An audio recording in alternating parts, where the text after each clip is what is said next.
ఒక శక్తి మరో శక్తికి కారణమవుతుందంట. Yes, it's a power of energy. ఒక శక్తిని మనం రూపొందించుకోవడానికి, ఆ శక్తిని మనలో లోపలికి రమ్మనడానికి, ఆ శక్తిని మళ్ళీ ఉపయోగించడానికి ఏదో ఒక తపస్సో, పూజో, లేక దేవుణ్ణి ఆరాధించడమో, లేదా కొన్ని లక్షల మంది సమూహంలో పవిత్రంగా ఆరాధించడమో లేదా కోరుకుంటామో చేస్తే ఆ శక్తి ప్రతికూలతలను దాటుకుని సునాయాసంగా మనలోకి వస్తుందంట. అయితే హిందూ మతంలో అత్యధికంగా నమ్మే దుర్గాదేవి పూజని ఎక్కువ మంది చేస్తూ ఉంటారు. అయితే ఒక దుర్గాదేవే కాదు, అనేక రకాల్లో అనేక చోట్ల దేవతలుగా పరిగణింపబడి ఆ దేవతల యొక్క విధానాన్ని, ఆ దేవతల యొక్క శక్తిని మనలోకి ఆహ్వానించడానికి మనం చేయాల్సిన కొన్ని పనులు, కొన్ని కార్యక్రమాలు, కొన్ని క్రియా ప్రక్రియలు, వీటి సమూహమే పండుగ లేదా మేళా అని అంటారు. అవును, నేను మీ ఎడప వినీత్. ఈరోజు నేను చెప్పబోయే పాడ్కాస్ట్ మహాకుంభమేళా 2025 ఇది ప్రయాగ్రాజ్ వద్ద జరుగుతుంది. అవును, భారతదేశంలోని అతి ప్రముఖ మరియు పవిత్రమైన హిందూ ఉత్సవాల్లో ఒకటి. ఈ మహత్తర మేళా హరిద్వార్, ప్రయాగ్రాజ్ అంటే అలహాబాద్ దగ్గర, నాసిక్ మరియు ఉజ్జయిని అనే 4 పవిత్ర ప్రదేశాల్లో సంపూర్ణంగా చేస్తూ ఉంటారు. మహాకుంభమేళా గురించి మనం తెలుసుకోవాలనుకుంటే ముందుగా వాటి ఆవిర్భావం, ఆ కుంభమేళా యొక్క గొప్పతనం మనం తెలుసుకోవాలి. కుంభమేళా విశ్వ సముద్ర మథనంలో వెలువడిన అమృతం కోసం దేవతలు అసురులు చేసిన యుద్ధానికి సంబంధించిన పురాణ కథ. దాని ఆధారంగా నిర్వహించబడుతుంది. ఈ మథన సమయంలో అమృతం ఉన్న కుంభం అంటే కుండ అంటే ఒక పాత్ర నుంచి అమృతం చిందించబడిన 4 ప్రదేశాలలో ఒకటైన ప్రయాగ్రాజ్ ఈ పండగకు, ఈ ఉత్సవానికి, ఈ పనికి, ఈ పూజ విధానానికి, ఈ శక్తికి మేజర్ కేంద్రంగా మారింది. ఎస్, కాల పరిణామం చెప్పుకుంటే ప్రతి 12 సంవత్సరాలకు ఒకసారి కుంభమేళా జరుగుతుంది. ఇది చాలా పవిత్రమైనదిగా హిందూ మతస్థులు పూజిస్తారు, గౌరవిస్తారు, సంస్కరిస్తారు. కానీ మహాకుంభమేళా ప్రతి 144 సంవత్సరాలకు ఒకసారి జరుగుతుంది. 2025 మేళా ఈ ప్రత్యేకమైన సందర్భాన్ని సూచిస్తుంది మనకి. ఇకపోతే సంక్రాంతి. ఈ మేళా హిందూ పంచాంగం ప్రకారం ప్రత్యేక గ్రహ నక్షత్రాలు మరియు కుంభరాశిలో సూర్యుడు ప్రవేశించే సమయాన్ని బట్టి నిర్వహించబడుతుంది. ఈ కాలం అత్యంత పవిత్రమైనదిగా భావిస్తారు. 2025 మహాకుంభమేళా ప్రత్యేకతలు ఏంటంటే తేదీలు. 2025 మహాకుంభమేళా జనవరి నుంచి మార్చి వరకు నిర్వహించబడే అవకాశం ఉంది. ప్రధాన స్నాన దినాలు, స్నాహి స్నానాలు ఇంకా అధికారికంగా ప్రకటించబడతాయి. మేబీ అది జరుగుతుంది కూడా. దీని ప్రధాన ఘట్టాలు: గంగా, యమున మరియు సరస్వతీ నదుల సంగమ ప్రదేశంలో స్నానం చేయడం ద్వారా పాప విముక్తి మరియు ఆధ్యాత్మిక శుద్ధిని పొందుతారు. అఖాడాల ర్యాలీలు. వివిధ సన్యాసి సమూహాలు వారి ప్రత్యేక పద్ధతుల్లో ప్రదర్శన చేస్తారు.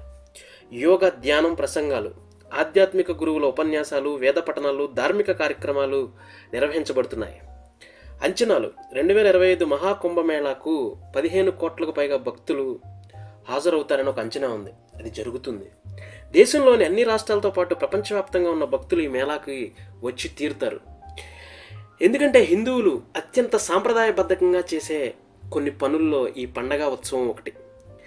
ఈ మేళా ప్రత్యేకతలు ఆధ్యాత్మికత, సాంస్కృతిక ప్రదర్శనలు, ఆతిథ్యం మరియు సదుపాయాలు. మహాకుంభమేళా భక్తుల జీవితాలలో ఒకసారి జరుగు అరుదైన దైవిక ప్రాముఖ్యత కలిగిన ఘటన. సంగీతం, నృత్యాలు, కళా ప్రదర్శనలు ఈ ఉత్సవానికి ప్రత్యేక ఆకర్షణ. భక్తుల కోసం ప్రభుత్వాలు భారీ ఏర్పాట్లు చేశాయి. వాటిలో శిబిరాలు, భోజనాలు, రవాణా తదితరులు ఏర్పాట్లు మనకు కనిపిస్తున్నాయి. అత్యంత ప్రతిష్టాత్మకంగా ప్రధానమంత్రి మోడీ దీన్ని గౌరవప్రదంగా ఛాలెంజింగ్గా తీసుకొని చేస్తున్నారు. భక్తులు చాలా వరకు కొన్ని పాటించాల్సిన అవసరాలు ఉన్నాయి. పవిత్ర స్నానానికి ముందుగా ఉపవాసం ఉండాలి, నదీ తీరాలలో శాంతి భద్రతలకు సహకరించాలి, ఆధ్యాత్మిక కార్యక్రమాల్లో భాగస్వామ్యం కావాలి. మహాకుంభమేళా 2025 ఆధ్యాత్మికత, సాంస్కృతికత మరియు సామూహిక భక్తి శ్రద్ధ కలయికగా ఉండబోతుంది. ఇది భక్తుల జీవనానికి మార్గదర్శకంగా నిలుస్తుంది. ప్రపంచంలోనే అతిపెద్ద ఆధ్యాత్మికత కలిగిన భారతదేశంలో ఆధ్యాత్మిక సమావేశం ఈ కుంభమేళా. ఇది భారతీయ సంస్కృతి ఆధ్యాత్మికతకు ప్రతీక. ఈ మేళా ప్రతి 144 సంవత్సరాలకు ఒకసారి ప్రయాగ్రాజ్ దగ్గర ఇప్పుడు నిర్వహించబడుతుంది. ఇది కేవలం హిందువులకే కాకుండా ప్రపంచవ్యాప్తంగా ఆధ్యాత్మిక చింతన కలిగిన వారికి అనుభూతిని అందిస్తుంది. సముద్ర మథనం కథ ఏంటంటే, దీన్ని ఎక్కువ శాతం అమృతం చిలికినప్పుడు ఆ జరిగిన రోజున ఏదైతే స్నానం చేసి విముక్తి పొందడం అంటే మోక్షం పొందవచ్చును అని విశ్వసింపబడుతుంది. ఎక్కువ శాతం ప్రయాగ్రాజ్, హరిద్వార్, నాసిక్, ఉజ్జయిని ప్రదేశాల్లో ఇక్కడ మాత్రమే జరగడానికి అనేక ప్రత్యేకమైన పురాణ కథలు, కారణాలు ఉన్నాయి. దేవతలు మరియు అసురుల మధ్య జరిగిన పాల సముద్రాన్ని మదించినప్పుడు అమృతం కోసం ఒక కొండలో జరిగిన ఒక యుద్ధం లాంటిదే ఈ మహాకుంభమేళ. ఆధ్యాత్మికత, విశ్వాసం, అలాగే నదుల యొక్క సమ్మేళనం, గంగా, యమున మరియు సరస్వతి సంగమం అత్యంత పవిత్రంగా భావించబడుతుంది. గ్రహ నక్షత్రాల సమన్వయం కూడా జరుగుతుంది ఈ కుంభమేళాలో. ఖగోళ శాస్త్ర ప్రకారం బృహస్పతి గురుగ్రహం కుంభరాశిలోకి ప్రవేశించినప్పుడు ఈ కుంభమేళా నిర్వహించబడుతుంది. పవిత్ర స్నానాలు, సాంస్కృతిక ప్రదర్శనలు, నాగసాధువులు మరియు అఖాడాల ర్యాలీలు, ఇలా ఎన్నో అద్భుతంగా ప్రతి ఘట్టం మనకి కనిపించుతుంది. కుంభమేళాలో నాగసాధువులు మరియు వివిధ అఖాడాలు, సన్యాసి సంఘాలు ఆధిక్యంగా చూపబడతాయి. వీరి ప్రవేశాలు, శోభయాత్రలు మేళాకి ప్రత్యేక ఆకర్షణ అని చెప్పాలి. భారత ప్రభుత్వం మరియు ఉత్తరప్రదేశ్ ప్రభుత్వం వీటికి గొప్ప చర్యలు తీసుకొని భద్రతా చర్యలు ఇచ్చి మరీ 1,00,000కు పైగా పోలీసు సిబ్బందిని ఇక్కడ ఉంచారు. డ్రోన్ల ద్వారా మేళా ప్రాంతాన్ని పర్యవేక్షిస్తున్నారు. శిబిరాలు ఏర్పాటు చేశారు. అక్కడ ఫుడ్ అలాగే మెడికల్ అవైలబిలిటీని కూడా రాష్ట్ర, దేశ ప్రభుత్వాలు ఏర్పాటు చేశాయి. వైభవమైన తాత్కాలిక నగరాలుగా వీటిని తీర్చిదిద్దబడ్డారు. వీటిలో విద్యుత్, నీటి సరఫరా, మొబైల్ టాయిలెట్స్, భోజన సదుపాయాలు అనేకం ఉన్నాయి. ప్లాస్టిక్ నిషేధం అమలు చేయబడుతుంది. పునర్వినియోగ సామాగ్రి వాడాలని ప్రోత్సహింపబడుతుంది. ప్రత్యేక రైళ్లు, బస్సులు ఏర్పాటు చేశారు. ట్రాఫిక్ నియంత్రణ కోసం ప్రత్యేక మార్గాలు ఏర్పాటు చేశారు. సన్యాసులు మరియు ఆధ్యాత్మిక నేతలు అంటే మఠాల గురువులు, నాగసాధువులు, అఖాడాల నేతలు ఇక్కడికి వస్తారు. ప్రభుత్వ ప్రముఖులైన ప్రధానమంత్రి, రాష్ట్ర ముఖ్యమంత్రులు, ఇతర రాజకీయ నాయకులు సందర్శిస్తారు. దేశ విదేశాల నుండి కోట్ల మంది భక్తులు, పర్యాటకులు హాజరవుతారు. వసతి, ఆహారం, ఆధ్యాత్మిక సేవలు, డిజిటల్ సౌకర్యాలు అనేక విధాలుగా ఇక్కడ ఉన్నాయి. యజ్ఞాలు, ప్రవచనాలు, భక్తి కార్యక్రమాలు నిర్వహిస్తున్నారు. వివిధ రకాల భారతీయ వంటకాలు అందుబాటులో ఉంచారు. అలాగే ఆధ్యాత్మిక శుద్ధి, సాంస్కృతిక సమన్వయం, మోక్షం ఈ మహాకుంభమేళా యొక్క ప్రత్యేకతలు. 2025 29 జనవరి వచ్చే అమావాస్యను మౌని అమావాస్య అని పిలుస్తారు. ఈ పవిత్రమైన రోజున అతిపెద్ద స్నానోత్సవం జరుగుతుంది. అమావాస్య వేళ చేసే స్నానాలన్నింటిలో ఇది ఉత్తమమైనదిగా పరిగణిస్తారు.